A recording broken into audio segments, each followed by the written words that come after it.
When Rachel Torres accidentally sent her bank statement to billionaire tech mogul Vincent Ashford instead of her accountant, she thought her life was over. What happened next didn't just change her family's future. It exposed a truth that would shake an entire corporation to its core. Before we jump back in, tell us where you're tuning in from.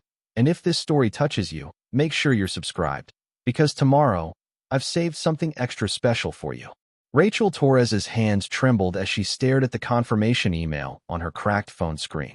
The message was clear, one attachment sent successfully to Vincent Ashford at nexustechglobal.com.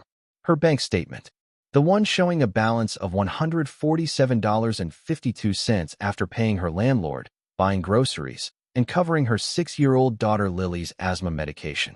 The one she'd meant to forward to her accountant for tax preparation. The one that now sat in the inbox of Vincent Ashford, founder and CEO of Nexus Tech Global, the company where she worked as a data entry specialist in their Denver headquarters. No, no, no, Rachel whispered, her heart pounding so hard she could hear it in her ears. Her fingers flew across the screen, desperately searching for an unsend button that didn't exist. The autocomplete feature had betrayed her. VN had pulled up Vincent Ashford instead of Vinnie Chun, her accountant. "Mama, you okay?" Lily looked up from her coloring book, her dark curls falling across concerned brown eyes that seemed far too perceptive for a first grader. "Everything's fine, sweetheart," Rachel lied, her voice barely steady. She'd become an expert at hiding her anxiety from Lily, who already dealt with enough between her asthma and the absence of a father who'd walked out before she was born. Their modest one-bedroom apartment in Aurora was all Rachel could afford on her $38,000 salary, with Lily sleeping in the bedroom while Rachel took the pull-out couch. Rachel glanced at the time, 6:47 p.m. on a Wednesday. Vincent Ashford was probably long gone from the office, maybe at some exclusive restaurant or charity gala. Men like him, billionaires who'd built tech empires from dorm rooms, didn't check emails at this hour. They had people for that. She quickly typed an apology email, her fingers shaking. "Mr. Ashford, please disregard my previous message. It was sent in error and contained personal financial information not intended for you. My sincere apologies for any inconvenience. Rachel Torres, Data Processing Department." She hit send and immediately felt foolish. Did she really think a formal apology would erase the humiliation? That he wouldn't see how desperately poor she was? That this wouldn't somehow affect her job security?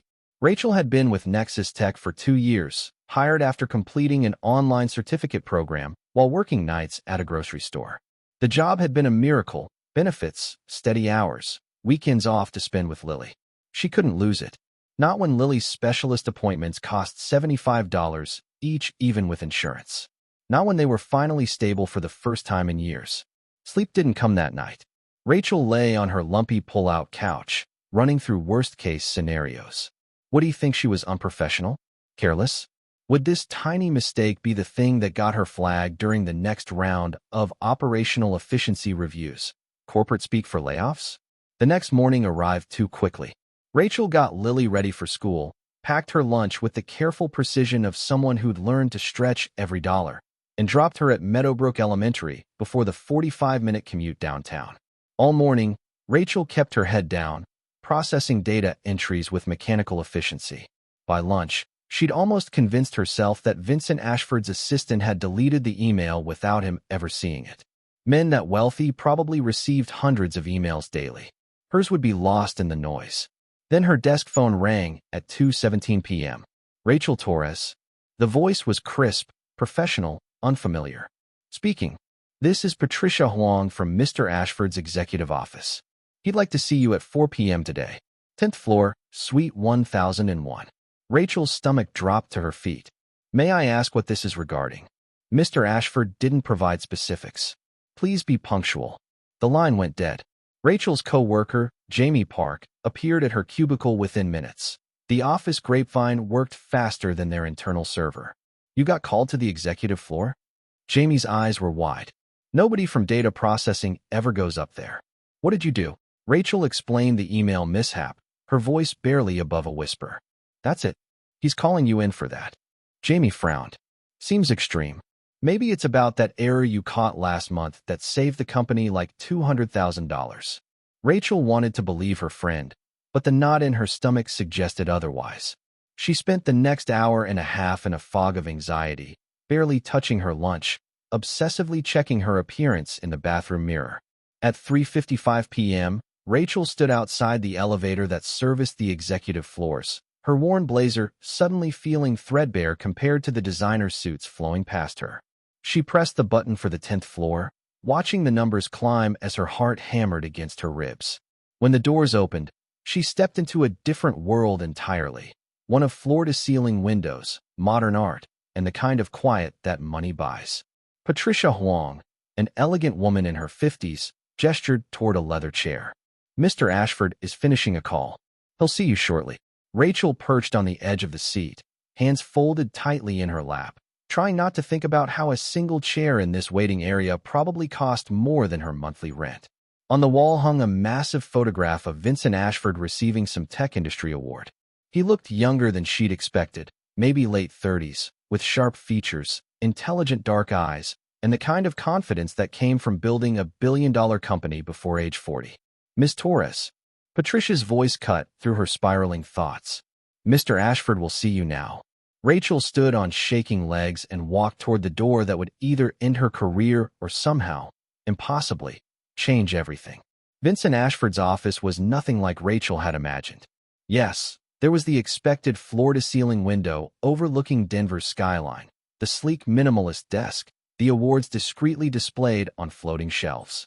But there were also stacks of technical manuals, a whiteboard covered in equations, and a well-worn leather chair that suggested he actually worked here rather than just held court. The man himself stood as she entered, extending his hand. He was tall, maybe 6'2", with an intensity in his dark eyes that made Rachel feel simultaneously seen and scrutinized. "Ms. Torres, thank you for coming up." His handshake was firm, warm. "Please sit." Rachel lowered herself into the chair across from his desk, her prepared apology dying on her lips as she tried to read his expression. "I imagine you know why I asked to meet," Vincent said, settling back into his own chair. "Sir, about the email, I'm so sorry. It was a careless mistake and completely unprofessional." He held up a hand, stopping her mid-sentence.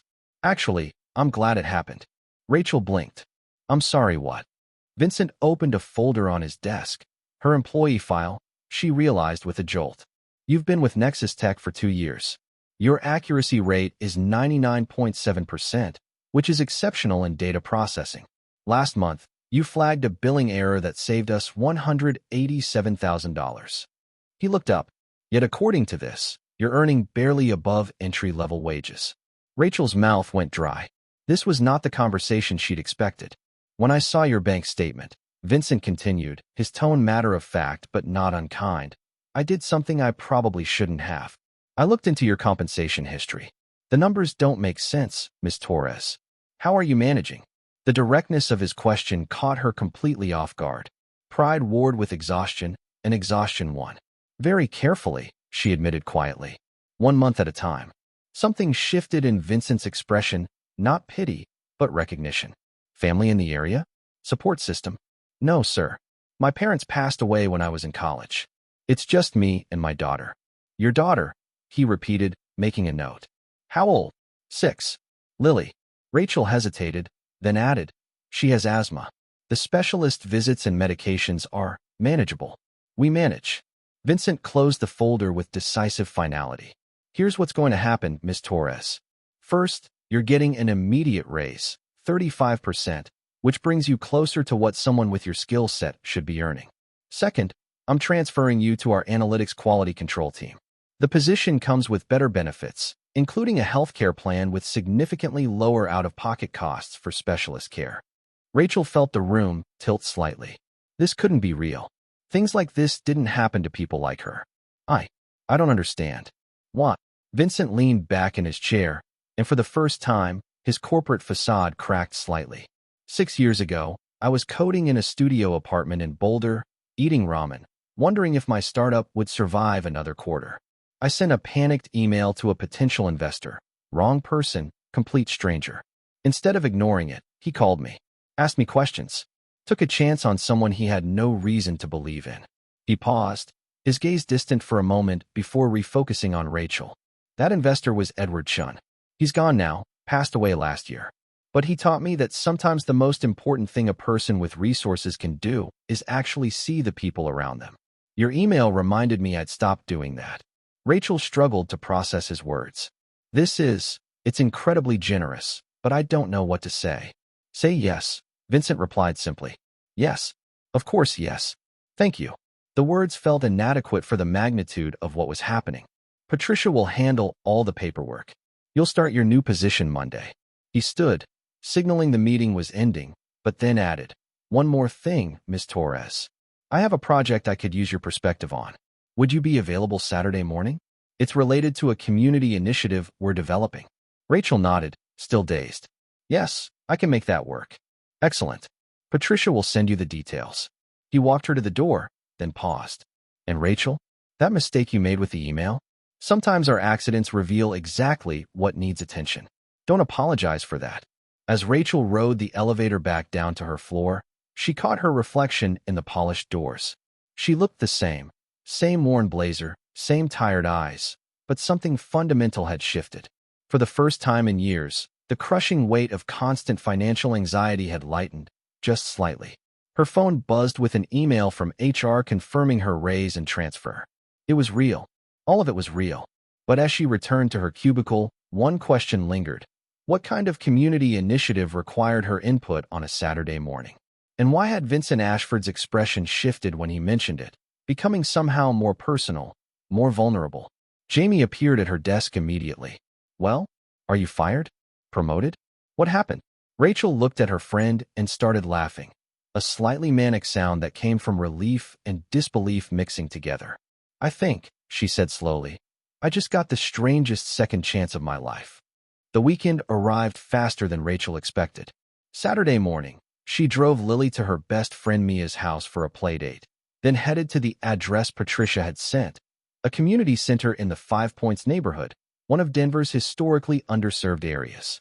Vincent was already there when she arrived, dressed in jeans and a simple gray Henley, looking nothing like the billionaire CEO from the 10th floor. He stood with a group of community leaders around a table covered in architectural plans. Rachel, glad you could make it. He gestured her over.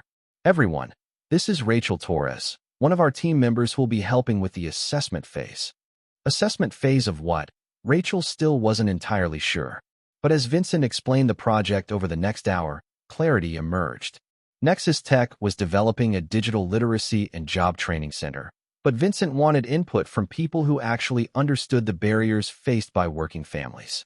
Most corporate community initiatives fail because they're designed by people who've never experienced the problems they're trying to solve, Vincent said, his intensity evident even in casual conversation.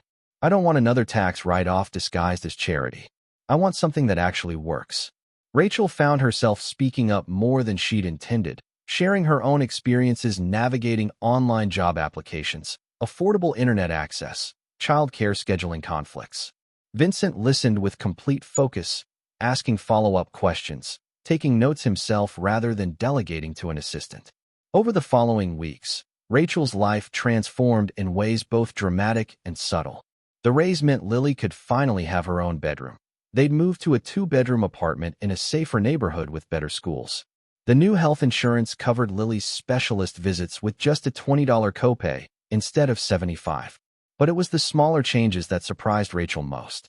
Vincent had invited her to join weekly planning meetings for the community center, and she discovered he genuinely valued her perspective.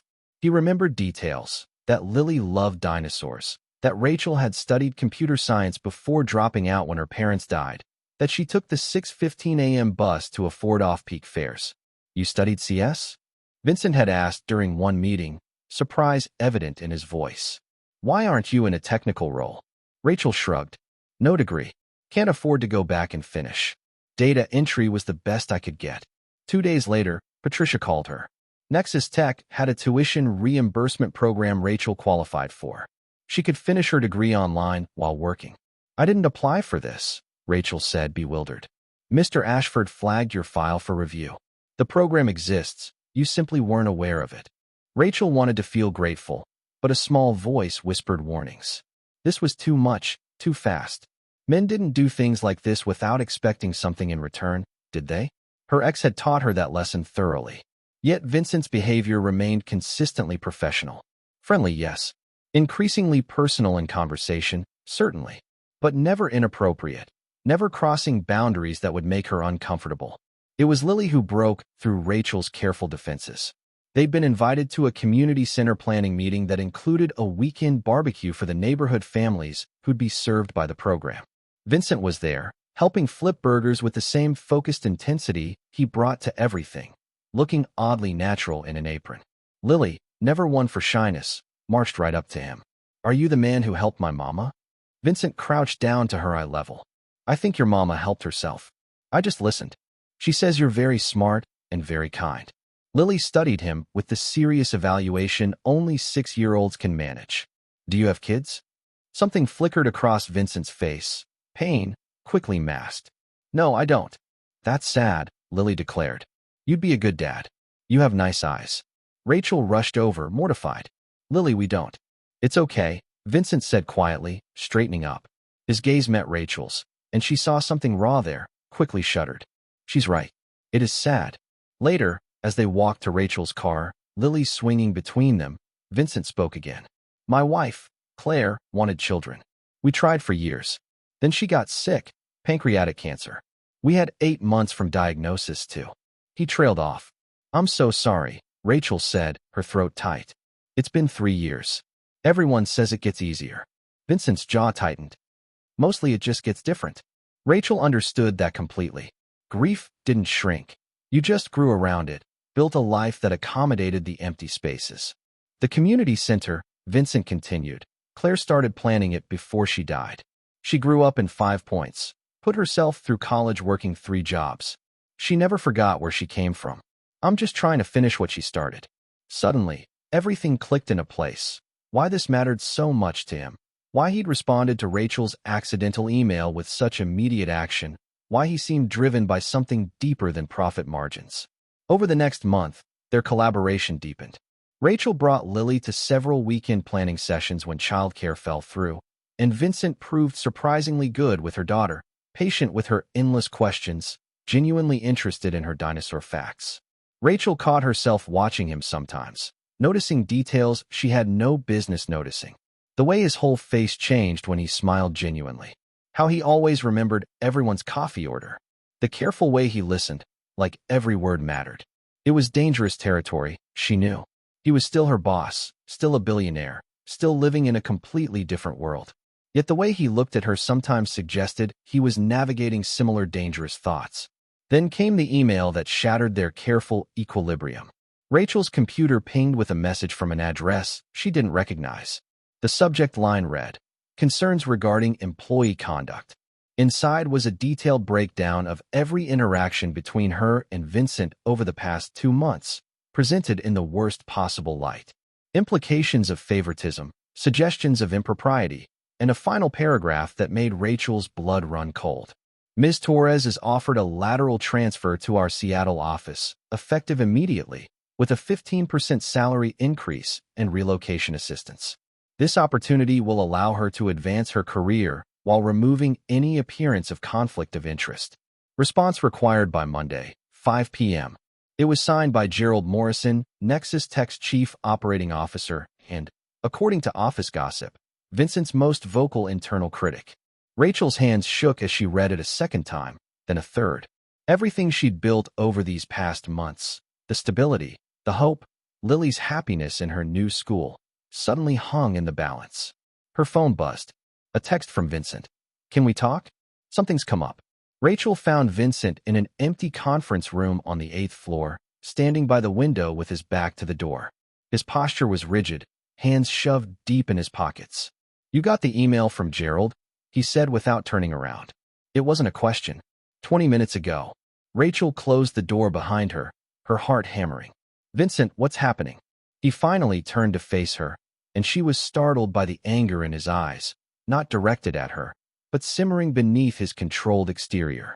"Gerald Morrison has been undermining me since I took over as CEO. He was my father's right-hand man.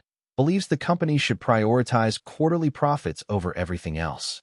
He sees the community center, the employee programs, all of it as wasteful spending. So this is about more than just me, Rachel said slowly. Your leverage. Vincent's jaw tightened. He's been documenting every interaction we've had, building a case that I'm making reckless decisions based on personal feelings rather than business sense. The email to you is his opening move. Rachel sank into a chair, the implications washing over her. If I stay, he'll use it against you. If I take the transfer, you uproot Lily from her new school, leave the life you've just started building. Vincent crossed the room, stopping a careful distance away. Rachel, I won't let him do this to you. I'm calling an emergency board meeting Monday morning. To say what? That there's nothing inappropriate happening between us. The words hung in the air, heavy with unspoken truth. Vincent's expression shifted, becoming unguarded in a way she'd never seen. Is that what you want me to say? That there's nothing between us? Rachel's breath caught. They'd been dancing around this for weeks, maintaining professional boundaries that were becoming increasingly difficult to justify. I don't know what I want, she admitted. You're my boss. You're a billionaire. I'm a single mom who was struggling to pay rent 2 months ago. This doesn't make sense. Nothing about this makes sense, Vincent agreed, moving closer. But that doesn't make it less real. Do you think I invite every employee to community planning meetings? That I text people at night to share articles about education policy? That I learn the names of their 6-year-old daughters' stuffed dinosaurs? Mr. Stompy and Dr. Scales, Rachel said automatically, then felt her cheeks flush. Exactly. Vincent's voice softened. Rachel, I'm not good at this. After Claire died, I threw myself into work because it was safer than feeling anything. Then you accidentally sent me that bank statement, and suddenly I couldn't ignore the fact that I'd built a company that wasn't taking care of its people. You woke me up. Vincent. Her phone buzzed insistently. Lily's school. Rachel's stomach dropped as she answered. Miss Torres. This is Nurse Henderson. Lily's having an asthma attack. We've administered her emergency inhaler, but you need to come get her. She's asking for you. Rachel was already moving toward the door. I'm on my way. 15 minutes. Vincent grabbed his keys. I'll drive. It's faster. You don't have to. Rachel. His hand caught her arm gently. Let me help. They made it to Meadowbrook Elementary in 12 minutes. Vincent's Tesla weaving through traffic with practiced precision. Lily sat in the nurse's office, her breathing labored but stabilizing, tears streaking her small face. Mama, she wheezed, reaching for Rachel. I've got you, baby. Rachel gathered her daughter close, feeling the familiar terror of these episodes. You're okay. Just breathe with me. Vincent crouched beside them, his presence somehow calming rather than intrusive. Hey, Lily, remember what we talked about at the barbecue? About how T-Rexes had to take slow, deep breaths to roar properly? Despite her distress, Lily nodded. Let's practice that. In through your nose like you're smelling cookies. Out through your mouth like you're blowing out birthday candles. He demonstrated, and Lily followed along, her breathing gradually evening out. Rachel watched in amazement as Vincent patiently guided her daughter through the breathing exercises, his corporate intensity transformed into gentle focus. 20 minutes later, Lily was stable enough to go home. Vincent drove them to Rachel's apartment, carried Lily upstairs when she fell asleep in the car, and helped Rachel settle her daughter into bed. Thank you, Rachel said quietly as they stood in her small living room. You didn't have to do all that. Yes, I did. Vincent's gaze was steady. Rachel, I need to tell you something. Monday's board meeting. I'm not just defending the community center programs. I'm proposing a complete restructuring of our employee compensation and benefits across the company. Gerald and his allies will fight it, might even try to force me out. That's a huge risk. Claire used to say that the only failure is choosing profit over people. He moved closer, close enough that Rachel could see the flecks of gold in his dark eyes. I've been playing it safe for 3 years, hiding behind spreadsheets and quarterly reports because they can't hurt me the way Lost did. But you and Lily, you reminded me what I'm supposed to be fighting for. Rachel's heart hammered against her ribs. Vincent, if this goes badly, if Gerald wins, then I'll have lost fighting for something that matters. His hand found hers, warm and solid. But I need to know something first. The transfer to Seattle, what do you want to do? Rachel thought about Lily sleeping peacefully in the next room, about the life they'd started building here, about the community center that would bear Claire Ashford's name and serve families like theirs. She thought about Vincent's patient kindness, his quiet intensity, the way he'd learned to breathe through panic attacks with a 6-year-old. "I want to stay," she said firmly. "I want to fight too." Vincent's expression transformed with something that looked like relief mixed with hope, even knowing what it might cost. Especially then. Rachel squeezed his hand. "You took a chance on me when you had no reason to. Time to return the favor." His thumb traced small circles on her palm, a gesture so intimate it made her breath catch. "This thing between us, after Monday, after the board meeting, we should talk about it. Properly. Is that wise? If Gerald's already building a case. I don't care anymore." Vincent's voice was quiet but certain. "I'm tired of making decisions based on what's strategically sound instead of what's right. What's real?" Before Rachel could respond, her phone lit up with an email notification. Another message from Gerald Morrison, this one with the entire board copied. "Final offer to Ms. Torres. Seattle transfer plus $25,000 signing bonus and guaranteed enrollment in executive development program. Acceptance required by Sunday 6 p.m. Failure to accept will be interpreted as confirmation of inappropriate workplace relationship, necessitating immediate termination to protect company interests." Rachel showed Vincent the screen, watching his expression harden. "He's escalating," Vincent said grimly. "Trying to force your hand before the board meeting. He's offering Lily's entire medical expenses for the year," Rachel said, the number making her feel sick. "College fund money. Security. But you'd be alone in a new city, starting over, away from everything you've built." Rachel looked toward Lily's bedroom, then back at Vincent. "I have until Sunday to decide. You have until Monday to fight for your vision of the company. What happens if we both lose?" Vincent's hand tightened on hers. "Then we lose knowing we didn't compromise who we are for people like Gerald Morrison." It was the answer Rachel needed to hear, even if it terrified her. Because for the first time in her life, she had something worth fighting for that wasn't just survival. It was the possibility of actually living. But as Vincent left that night, Rachel couldn't shake the feeling that the real battle was just beginning, and the cost of winning might be higher than either of them anticipated. Sunday morning arrived with gray skies that matched Rachel's mood.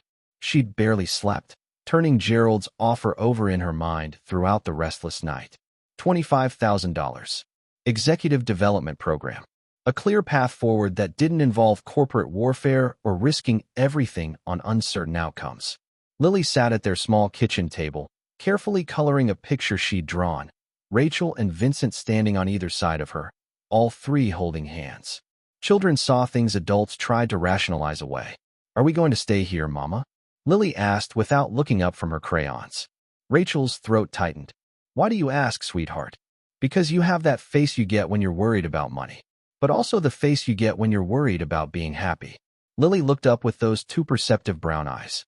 "Mrs. Chin at school says sometimes the scary choice is the right choice." Out of the mouths of 6-year-olds. Rachel's phone buzzed. A text from Vincent. "Whatever you decide, I support you. But I hope you'll be there tomorrow. Not for me, for what we're trying to build." She was drafting a response when her doorbell rang. Through the peephole, she saw someone unexpected, a woman in her 60s with silver hair and sharp, intelligent eyes. "Miss Torres, I'm Margaret Ashford, Vincent's mother. May I come in?" Rachel opened the door, bewildered. "Of course. Please." Margaret settled onto Rachel's worn couch with the grace of someone comfortable anywhere. "I'll be direct because I respect your time. My son hasn't told you everything about tomorrow's board meeting." Rachel's stomach nodded. "What do you mean?" "Gerald Morrison isn't just challenging Vincent's programs. He's calling for a vote of no confidence in Vincent's leadership. If it passes, Vincent will be removed as CEO." Margaret's expression was serious but not unkind. "Gerald has been building support quietly for months. The community center, the employee benefits expansion, he's framed all of it as proof that Vincent is emotionally compromised and financially reckless." "And me?" Rachel asked quietly. "You're his evidence of irrational decision-making. A data entry clerk promoted and given special access based on personal connection rather than merit." Margaret held up a hand before Rachel could protest. "I know that's not true. I've seen your work on the community center. But perception is what matters in a boardroom." Rachel sank into a chair. "So if I take the Seattle transfer, I remove Gerald's ammunition?" "Possibly. But you also confirm the narrative that Vincent makes impulsive decisions he has to walk back." Margaret leaned forward. "Miss Torres, My son hasn't allowed himself to care about anything except work since Claire died. Grief made him into exactly the kind of CEO his father wanted, focused, detached, profitable. When you came into his life, something shifted. He started remembering why Claire loved him in the first place. Mrs. Ashford, I don't think. Let me finish. Margaret's voice was gentle but firm. Tomorrow, Vincent is going to propose something radical. He's not just defending the community programs. He's announcing that he's converting Nexus Tech to a benefit corporation, legally obligating the company to consider employee welfare and community impact alongside shareholder profit. Rachel's eyes widened. That's corporate suicide. The board will never approve that. Not the current board, no. But Vincent controls 42% of voting shares through the family trust. He needs only 9% more to force the conversion. Margaret smiled slightly. I control 15%. I'm voting with him. Then why tell me this? Because you need to understand what you're walking into. If Vincent succeeds tomorrow, Nexus Tech will transform, but he'll make powerful enemies. If he fails, he loses everything. The company, his position, possibly his reputation. Margaret's gaze was steady. Either way, the woman standing beside him will face scrutiny, criticism, and likely hostility. You and your daughter will be dragged into something that won't be easy or pleasant. Rachel processed this, understanding dawning. You're giving me a way out. Telling me to take the Seattle offer. I'm telling you the full truth so you can make an informed choice. Margaret stood, preparing to leave. My son is about to risk everything for what he believes in. If you're going to be part of his life, professionally or otherwise, you need to be certain you're ready for that fight. After Margaret left, Rachel sat in silence, watching Lily color. Her daughter had added more details to the picture: flowers, a son, a dog that looked suspiciously like a golden retriever puppy. Is that a dog? Rachel asked. Lily nodded seriously. Vincent said maybe we could get one when things settle down. If we stay. Rachel's decision crystallized in that moment. She'd spent 6 years playing it safe, making choices based on survival rather than conviction. She'd taught Lily to be careful, to not hope for too much, to accept limitations as inevitable. What kind of lesson was she teaching now? Rachel opened her laptop and typed an email to Gerald Morrison. I decline your transfer offer. My place is here in Denver, working on initiatives that matter. See you at tomorrow's board meeting. She hit send before she could second-guess herself, then texted Vincent. I'm in. All the way. His response came immediately. Thank you. That means more than you know. Monday morning, Rachel dressed in her best interview suit, the one she bought secondhand for her Nexus Tech application 2 years ago. She dropped Lily at school with an extra-long hug, then drove to the office with her heart in her throat. The 10th floor conference room was packed. Rachel slipped into a seat near the back, trying to be inconspicuous. Vincent stood at the head of the table, perfectly composed in a dark suit, but she could see the tension in his shoulders. Gerald Morrison sat directly opposite him, flanked by 3 other board members who'd clearly aligned with his faction. Let's begin, Gerald said, his tone clipped. We're here to discuss serious concerns about the CEO's judgment and the company's direction under his leadership. What followed was a systematic dismantling of everything Vincent had built over the past 3 years. Gerald presented charts showing decreased profit margins, questioned the ROI on community programs, and finally, displayed photographs of Vincent and Rachel at the community center barbecue, at planning meetings, outside Lily's school. This employee, Gerald said, not bothering to use Rachel's name, received a 35% raise and promotion after accidentally sending personal financial information to the CEO. She's been given unprecedented access to executive-level projects despite minimal qualifications.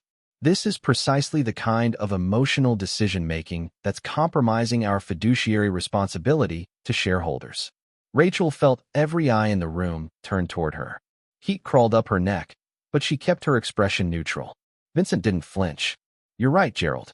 I did promote Ms. Torres after seeing her bank statement. Because that statement revealed that we were paying an employee with a 99.7% accuracy rate, someone who'd saved us nearly $200,000 by catching an error our senior analysts missed, barely enough to survive. That made me question what other discrepancies existed in our compensation structure. He clicked to a new presentation, and Rachel recognized the data she'd helped compile. anonymized employee financial surveys showing the gap between Nexus Tech's salaries and Denver's cost of living. 18% of our workforce qualifies for public assistance despite working full-time, Vincent continued. 23% have delayed necessary medical care due to insurance gaps. We've been measuring success by shareholder returns while our employees struggle with basic needs. That's not emotional decision-making. That's a moral failure I'm correcting. Gerald's expression hardened. Sentiment doesn't pay dividends. No, but sustainable business practices do. Vincent's voice was calm but forceful. I'm proposing we convert Nexus Tech to a benefit corporation, legally committing us to balance profit with employee welfare and community impact. This isn't radical. It's how business should function. The room erupted in arguing voices. Gerald called for an immediate vote of no confidence. Margaret Ashford calmly announced her support for Vincent's proposal. Other board members took sides, the corporate veneer cracking to reveal genuine conflict. Rachel watched Vincent navigate the chaos with the same focused intensity he brought to everything, answering challenges, presenting data, never losing his composure even when Gerald's attacks became personally cutting. Finally, the board chair called for order. We'll vote on both measures. First, the benefit corporation conversion. Second, if that fails, confidence in Mr. Ashford's continued leadership. The conversion vote was called. Margaret voted yes immediately. 3 other board members followed. Gerald and his faction voted no. The count came down to one undecided member, Thomas Wu, a venture capitalist who'd remained silent throughout the meeting. Mr. Wu, the board chair prompted. Thomas leaned back in his chair, studying Vincent. I've known you since you were coding in that Boulder apartment, Vincent. Your father would hate what you're proposing. I know, Vincent said quietly. Good. Thomas smiled slightly. Your father built a profitable company and died alone, respected by no one who actually knew him. I vote yes on the conversion. The room went silent. The conversion had passed by exactly the margin needed. Gerald stood abruptly. This is a mistake that will destroy this company. I'm tendering my resignation effective immediately. He looked directly at Rachel. I hope you're worth what he's sacrificing. After he left, followed by 2 of his allied board members, Vincent finally allowed himself to exhale. His gaze found Rachel's across the room, and something unspoken passed between them. Relief, gratitude, recognition of what they'd both risked. The meeting adjourned with logistics to discuss, legal filings to prepare, but Vincent made his way to Rachel through the dispersing crowd. You stayed, he said simply. Told you I would. That took real courage. Gerald will make things difficult. Rachel smiled. I've been a single mom for 6 years. I've handled difficult. Margaret appeared beside them.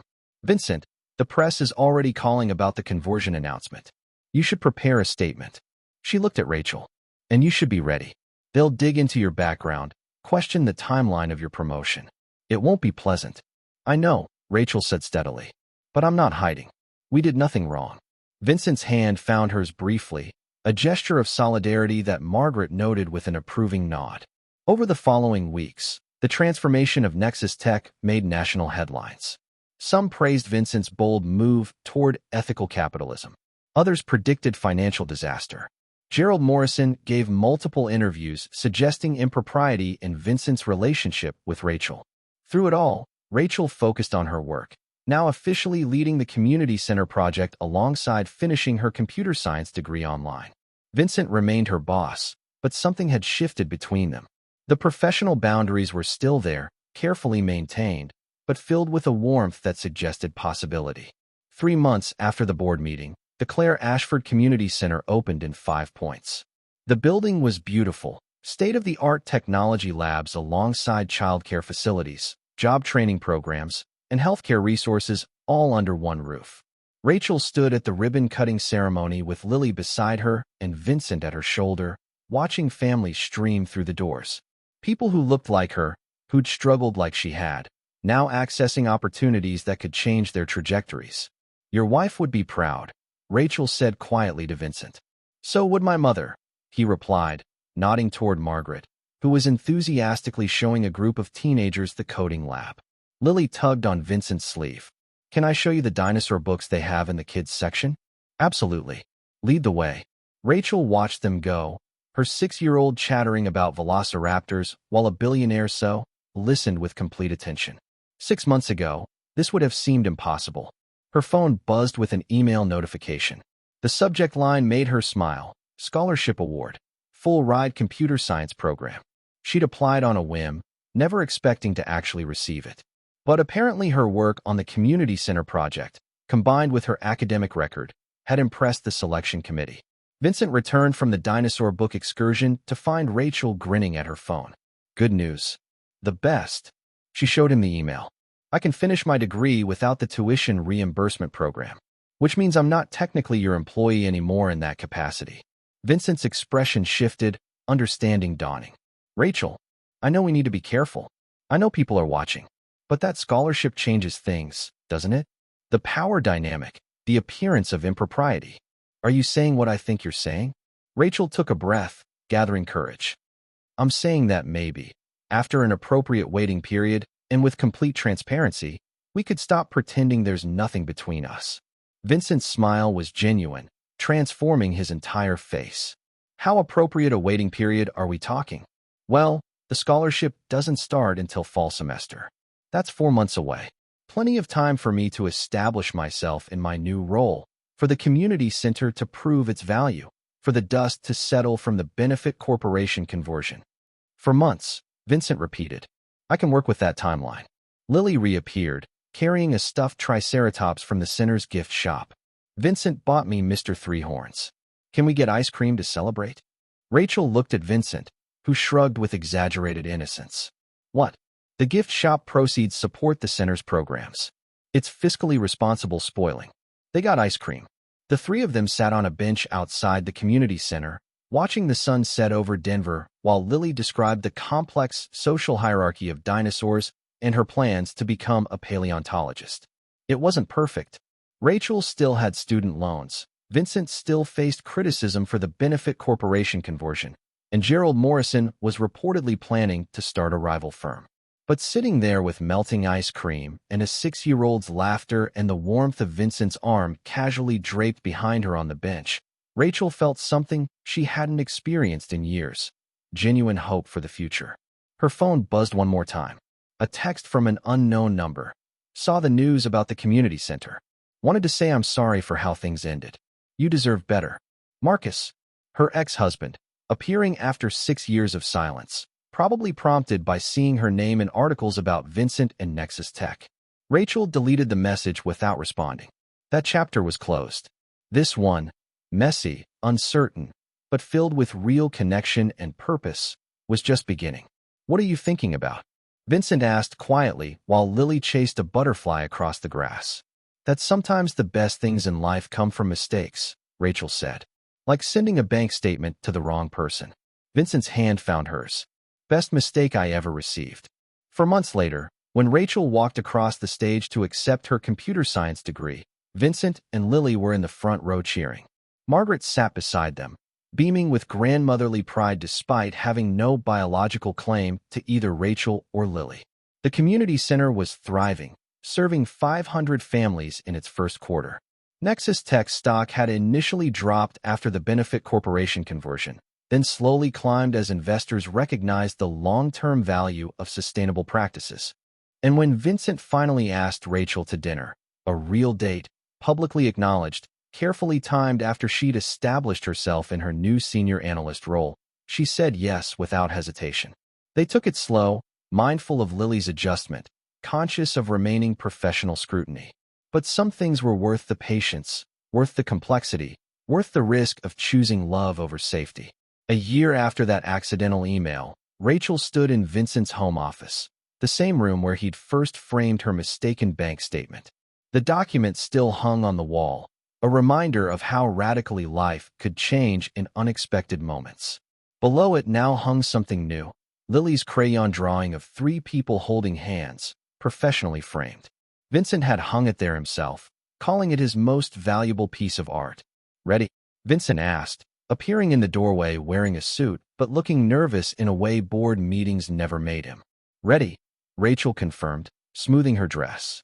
They were announcing their engagement that evening, to Lily first, then to Margaret, then to the world that had been watching their careful courtship with varying degrees of approval and skepticism.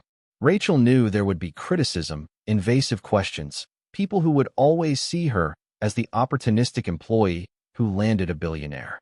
But she also knew the truth, that she'd fought for her own worth, that Vincent had chosen values over profit, that they'd built something real through honesty and courage. As they walked downstairs to where Lily waited with Margaret, already plotting to show Vincent her latest dinosaur discovery, Rachel thought about the woman she'd been a year ago, desperate, struggling, invisible. That accidental email hadn't just changed her bank account balance. It had revealed that she'd always been worth seeing, worth investing in, worth fighting for. Sometimes the worst mistakes become the best beginnings. And sometimes, just sometimes, the person who receives your cry for help is exactly who you needed to find all along.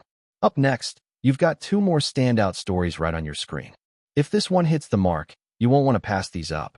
Just click and check them out. And don't forget to like, subscribe, and turn on the notification bell so you don't miss any upload from us.